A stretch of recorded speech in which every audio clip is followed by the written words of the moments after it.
ನಮಸ್ಕಾರ ಎಲ್ಲರಿಗೂ, ಸ್ಪಂದನ ರೆಸಿಪಿ ಚಾನಲ್ಗೆ ಸ್ವಾಗತ. ಇವತ್ತು ಮ್ಯಾಂಗೋ ಕುಲ್ಫಿನ ಮಾಡ್ತಾಯಿದ್ದೀನಿ. ಯಾವುದೇ ಫುಡ್ ಕಲರ್ ಹಾಕದೆ, ಹಾಗೆ ಯಾವುದೇ ಎಸೆನ್ಸ್ನ ಹಾಕದೆ ತುಂಬಾ ಸಾಫ್ಟಾಗಿ ಕುಲ್ಫಿನ ಹೇಗೆ ಮಾಡೋದಂತ ನೋಡೋಣ. ಮ್ಯಾಂಗೋ ಕುಲ್ಫಿ ಮಾಡಲಿಕ್ಕೆ ನಾನು ಗ್ಯಾಸ್ ಮೇಲೆ ಒಂದು ಪಾತ್ರೆನ ಇಟ್ಟಿದ್ದೀನಿ. ಅದಕ್ಕೆ 1 ಲೀಟ್ರ್ ಆಗುವಷ್ಟು ಹಾಲನ್ನು ಹಾಕಿದ್ದೀನಿ. ಈಗ ಈ ಹಾಲನ್ನು ಕುದಿಸ್ಕೊಳ್ಳೋಣ. ನೋಡಿ, ಹಾಲು ಕುದೀತಾ ಇದೆ. ಹೀಗೆ ಮೇಲೆ ಕೆನೆ ಬಂದರೆ ಅದನ್ನು ಅದರಲ್ಲೇ ಮಿಕ್ಸ್ ಮಾಡ್ಕೋತಾನೆ ಇರಬೇಕು. ಈ ಹಾಲು ಅರ್ಧದಷ್ಟು ಆಗಬೇಕು, ಅಲ್ಲಿವರೆಗೂ ನಾವು ಇದನ್ನು ಕುದಿಸ್ಕೋಬೇಕು. ಇಲ್ಲಿ ನಾನು ಒಂದು 25 ಆಗುವಷ್ಟು ಗೋಡಂಬಿ ಬೀಜನ ತೊಗೊಂಡಿದ್ದೀನಿ. ಅದಕ್ಕೀಗ ಹಾಲನ್ನು ಹಾಕಿ ನೆನೆಯೋದಕ್ಕೆ ಇಡ್ತಾಯಿದ್ದೀನಿ. ಒಂದು 3 ಸ್ಪೂನ್ ಆಗುವಷ್ಟು ಹಾಲನ್ನು ಅದರಲ್ಲಿ ಹಾಕಿದ್ದೀನಿ. ಇದನ್ನು ಒಂದು 5 ನಿಮಿಷ ನೆನೆಯೋದಕ್ಕೆ ಇಡೋಣ.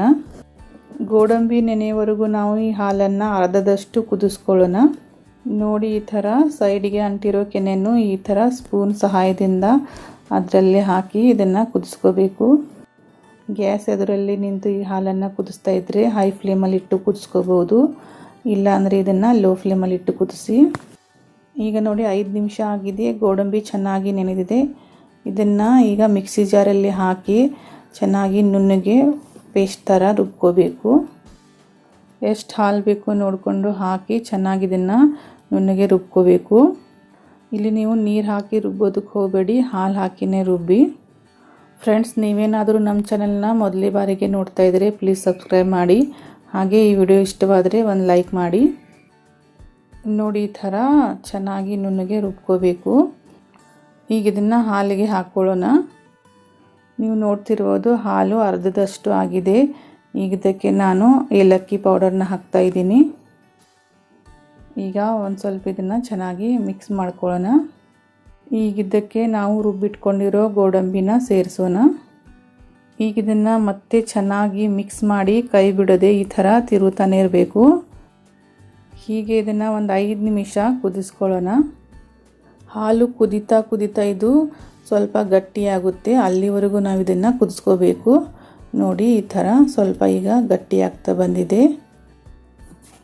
ಈಗ ಇದಕ್ಕೆ 1 ಕಪ್ ಆಗುವಷ್ಟು ಸಕ್ಕರೆನ ಹಾಕ್ತಾಯಿದ್ದೀನಿ. ಇಲ್ಲಿ ಸಕ್ಕರೆನ ನಿಮ್ಮ ಟೇಸ್ಟಿಗೆ ಅನುಗುಣವಾಗಿ ನೀವು ಕಡಿಮೆ ಹೆಚ್ಚಿಗೆ ಮಾಡ್ಕೋಬಹುದು. ಸಕ್ಕರೆ ಮೆಲ್ಟ್ ಆದ ಹಾಗೆ ಇದು ಇನ್ನೂ ತೆಳುವಾಗುತ್ತೆ. ಹಾಗಾಗಿ ಮತ್ತೆ ಒಂದು ಸ್ವಲ್ಪ ಇದನ್ನು ಕುದಿಸ್ಕೊಳ್ಳೋಣ. ನೋಡಿ, ಈ ಥರ ಕನ್ಸಿಸ್ಟೆನ್ಸಿ ಇರಬೇಕು. ಈಗ ಇದನ್ನು ಪೂರ್ತಿಯಾಗಿ ತಣ್ಣಗಾಗೋದಕ್ಕೆ ಬಿಡೋಣ. ಪೂರ್ತಿಯಾಗಿ ತಣ್ಣಗಾದ ನಂತರ ನೋಡಿ ಎಷ್ಟು ಥಿಕ್ಕಾಗಿದೆ. ನೀವು ಇದನ್ನು ಹೀಗೂ ಕುಲ್ಫಿ ಮಾಡ್ಕೊಂಡು ತಿನ್ಬೋದು. ಆದರೆ ನಾನಿವತ್ತು ಮ್ಯಾಂಗೋ ಕುಲ್ಫಿ ಮಾಡೋದ್ರಿಂದ ಇಲ್ಲಿ 2 ಮ್ಯಾಂಗೋನ ತೊಗೊಂಡಿದ್ದೀನಿ. ಈಗ ಈ 2 ಮ್ಯಾಂಗೋನ ನಾನು ಕಟ್ ಮಾಡಿ ಇದರ ಪಲ್ಪ್ನ ಹೀಗೆ ಮಿಕ್ಸಿ ಜಾರಲ್ಲಿ ಹಾಕ್ತಾಯಿದ್ದೀನಿ. ಇಲ್ಲಿ ನಾವು ಮ್ಯಾಂಗೋ ಕುಲ್ಫಿನ ಮಾಡಲಿಕ್ಕೆ ಯಾವುದೇ ಎಸೆನ್ಸ್ನ ಬೆಳೆಸ್ತಾ ಇಲ್ಲ, ಹಾಗೆ ಕಲರ್ನೂ ಬೆಳೆಸ್ತಾ ಇಲ್ಲ. ನ್ಯಾಚುರಲ್ ಆಗಿರೋ ಕಲರ್ ಹಾಗೆ ಫ್ಲೇವರಿಂದಾನೇ ಮ್ಯಾಂಗೋ ಕುಲ್ಫಿನ ಮಾಡ್ತಾ ಇರೋದು. ಹೀಗೆ ಮಿಕ್ಸಿ ಜಾರಲ್ಲಿ ಇದನ್ನು ಹಾಕಿದ ನಂತರ ಇದನ್ನು ನುಣ್ಣಗೆ ರುಬ್ಕೋಬೇಕು. ಹೀಗೆ ಮ್ಯಾಂಗೋನ ರುಬ್ಕೊಂಡ ನಂತರ ನಾನು ಇದಕ್ಕೆ ಮಾಡಿಟ್ಟಿರೋ ಕುಲ್ಫಿ ಮಿಶ್ರಣನ ಹಾಕ್ತಾಯಿದ್ದೀನಿ. ನೀವು ಇದನ್ನು ರುಬ್ಕೋದೆ ಹಾಗೆಯೇ ಕುಲ್ಫಿ ಮಾಡ್ಕೋಬೋದು.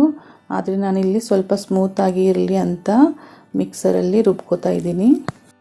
ನೋಡಿ, ಕಲರ್ ಎಷ್ಟು ಚೆನ್ನಾಗಿ ಬಂದಿದೆ ನ್ಯಾಚುರಲ್ ಆಗಿ. ಈಗ ಇದನ್ನು ಒಂದು ಪಾತ್ರೆಗೆ ಹಾಕ್ತಾಯಿದ್ದೀನಿ. ಉಳಿದಿರೋ ಮಿಶ್ರಣ ಮತ್ತೆ ರುಬ್ಕೊಳ್ಳೋಣ. ಹೀಗೆ ಇದನ್ನು ರುಬ್ಕೊಳ್ಳೋದ್ರಿಂದ ಕುಲ್ಫಿ ತುಂಬಾ ಸಾಫ್ಟಾಗಿ ಕ್ರೀಮಿಯಾಗಿ ಬರುತ್ತೆ, ಐಸ್ ಕಟ್ಟೋಲ್ಲ.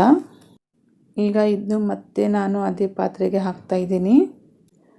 ಈಗ ಇದನ್ನು ಒಮ್ಮೆ ಚೆನ್ನಾಗಿ ಮಿಕ್ಸ್ ಮಾಡ್ಕೊಳ್ಳೋಣ.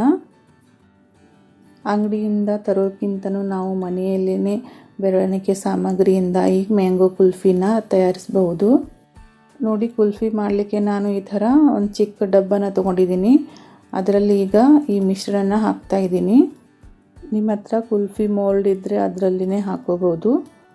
ಈಗ ಇದರ ಮೇಲೆ ಈ ಥರ ಅಲ್ಯೂಮಿನಿಯಂ ಫಾಯಿಲ್ ಪೇಪರ್ ಅಂತ ಸಿಗುತ್ತೆ, ಅದನ್ನು ಹಾಕ್ತಾಯಿದ್ದೀನಿ. ಮತ್ತು ಸ್ಟಿಕ್ ಹಾಕೋದಕ್ಕೆ ಈ ಥರ ಒಂದು ಚಾಕುವಿನ ಸಹಾಯದಿಂದ ಕಟ್ ಮಾಡ್ತಾಯಿದ್ದೀನಿ. ನೋಡಿ, ಈ ಥರ ಐಸ್ ಕ್ರೀಮ್ ಸ್ಟಿಕ್ ಸಿಗುತ್ತೆ, ಅದನ್ನು ಹಾಕ್ತಾಯಿದ್ದೀನಿ. ಈಗ ಇದನ್ನು ಒಂದು 8 ಗಂಟೆಗಳ ಕಾಲ ಫ್ರೀಝರಲ್ಲಿ ಇಡ್ತಾಯಿದ್ದೀನಿ. ನನ್ನ ಹತ್ರ ಈ ಥರ ಐಸ್ ಕ್ರೀಮ್ ಮೋಲ್ಡ್ ಇತ್ತು, ಅದರಲ್ಲಿನೂ ಹಾಕಿಡ್ತಾಯಿದ್ದೀನಿ. ಇಲ್ಲಾಂದರೆ ಈ ಥರ ಟೀ ಕುಡಿಯೋ ಚಿಕ್ಕ ಗ್ಲಾಸ್ ಇರುತ್ತಲ್ಲ, ಅದರಲ್ಲೂ ಹಾಕೋಬೋದು. ಈ ಥರ ಗ್ಲಾಸಲ್ಲೂ ಹಾಕಿ ಅದರ ಮೇಲೆ ಅಲ್ಯೂಮಿನಿಯಂ ಫಾಯಿಲ್ ಪೇಪರ್ನ ಹಾಕಿ ಮತ್ತು ಚಾಕುವಿನ ಸಹಾಯದಿಂದ ಈ ಥರ ಕಟ್ ಮಾಡಿ ಮತ್ತು ಐಸ್ ಕ್ರೀಮ್ ಸ್ಟಿಕ್ನ ಹಾಕಿ ಇದನ್ನು ಒಂದು 8 ಗಂಟೆಗಳ ಕಾಲ ನಾನು ಫ್ರೀಝರಲ್ಲಿ ಇಡ್ತಾಯಿದ್ದೀನಿ. 8ರಿಂದ 10 ಗಂಟೆಗಳ ಕಾಲ ಫ್ರೀಝರಲ್ಲಿ ಇಟ್ಟ ನಂತರ ನೋಡಿ ಇದನ್ನು ನಿಮಗೆ ತೋರಿಸ್ತಾ ಇದ್ದೀನಿ. ಕುಲ್ಫಿ ರೆಡಿಯಾಗಿದೆ. ಈಗ ಇದನ್ನು ತೆಗಿಬೇಕು. ಅದಕ್ಕಾಗಿ ನಾನಿಲ್ಲಿ ಒಂದು ಪಾತ್ರೆಯಲ್ಲಿ ತಣ್ಣೀರನ್ನ ತೊಗೊಂಡಿದ್ದೀನಿ.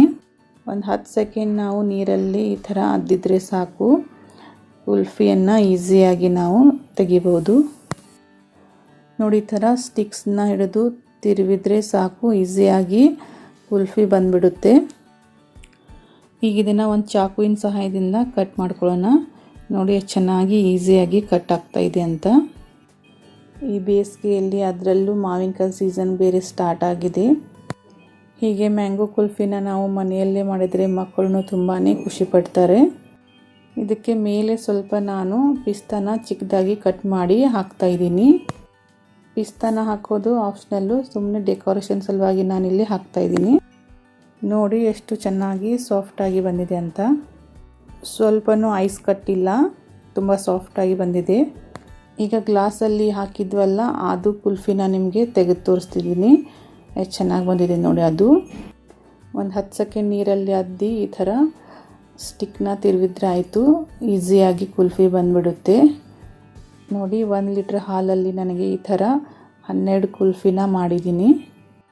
ಈ ಮ್ಯಾಂಗೋ ಕುಲ್ಫಿ ರೆಸಿಪಿಯನ್ನು ನೋಡಿ ನೀವು ಮನೆಯಲ್ಲಿ ಟ್ರೈ ಮಾಡಿ ಮತ್ತು ಹೇಗೆ ಬಂದಿದೆ ಅಂತ ನನಗೆ ಕಮೆಂಟಲ್ಲಿ ತಿಳಿಸಿ.